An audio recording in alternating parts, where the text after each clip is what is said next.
Hello, it's Natalie again from Odd Page Society with our Voyages Fantastiques book. I wanted to take a bit of time to talk about the silk sash. So in my original sample, this is the silk that I used, and I have been unable to locate something similar. So I'm going to show you the products that I have available that are for your choice or option. If you want to pick and choose something on your own, that's more than your option. Okay, I have this brown, or some quantity of this brown. It is a silky-like material, but it definitely is a little bit harder and doesn't have the same soft feel as the original silk sash. It coordinates fairly well. So that is option number 1. Option number 2 is this kind of dual teal and brown colored fabric. It feels like a polyester to me that's pretending to be a silk. I got it thrifted, so I'm honestly not sure what the makeup of the material is, but that is an option for you. I thought it went quite well with the different elements of the book.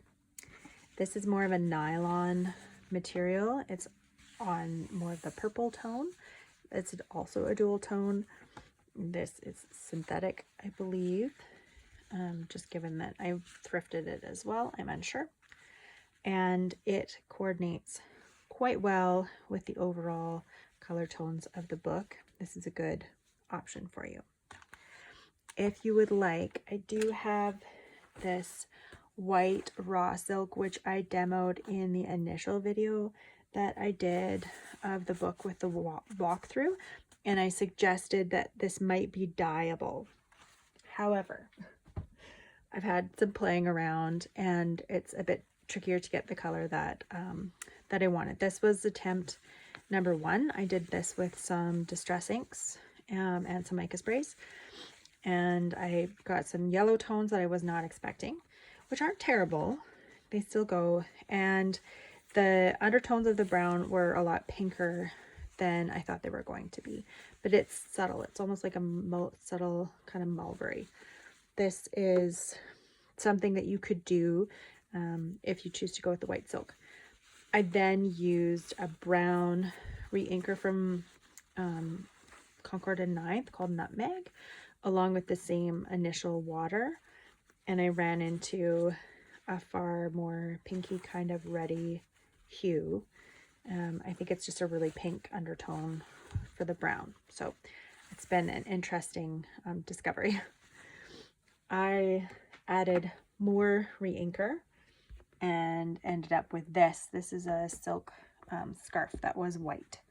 Started out white, and so this was what I ended up with. I had to rinse it because one of the mica sprays that I used from Tim Holtz had a lot of like bright green undertones to it. I think it was the crooked broomstick that I used. Wasn't actually what I kind of had envisioned it would be. Anyway, I may try my hand at this one again with some just brown sprays, but I'm unsure. These are options that are available. If you happen to source something yourself, you are more than welcome to use it, just so that you're aware of the length that you're needing if you choose to do that step. I looked at what my initial sash was and tried to keep the width, which will just depend on the fabric that you use and how pliable it is. This one is about 3/4 of an inch thick. You could go with 1/2 inch, I think, quite comfortably. And then it measures, how far? 14 plus 7 1/4, 21 inches and 1/4 long. So you could probably go with 21 inches, and that will give you enough so that you can tie both of your sides. All right, hopefully this was helpful.